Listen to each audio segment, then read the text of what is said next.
Hello friends, जय Jagannath. Welcome to my channel.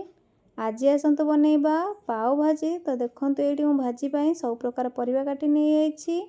पियाज भी 2टार 3टा काटी, टमाटो भी 2टार 3टा काटी। तो अब प्रेसर कुकर रे तेल देदेबा। तेल गरम है पियाज दबा।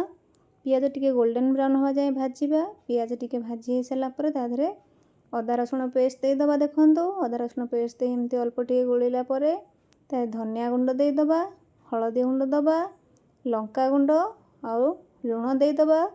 तापर ताकू पाव भाजी मसला टिके दे टमाटो देदेबा।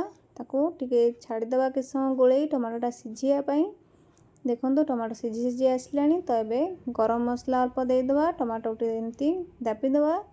तापर ये परिवा मसला सीझीगला परिवाटा को पकई एमती परिवा को भल भाव मसलार गोलेबा। देखु जमती परिवार सब मसला लगे भल भाव गोलेदबा।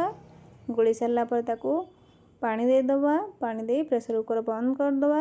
बंद कर सारी 3टाରୁ 4टा सीटी मारिदेबा। सीटी देदेलापर तापर देखु ये मेसर साहाय्य आपन ताको मास करदे। जिते भल मास करे सेते भाजीटा भल हम। तापर लास्ट को लेंबू फाड़ा चुपुड़ी देबे। आउ किछि धनिया पत्र देदेबे। एबे हमर रेडी हो जाइए भाजी। देखंतु तापर आमे कड़े किछि तेल गरम करी पाव को ये फ्राए करदबा अल्प टिके।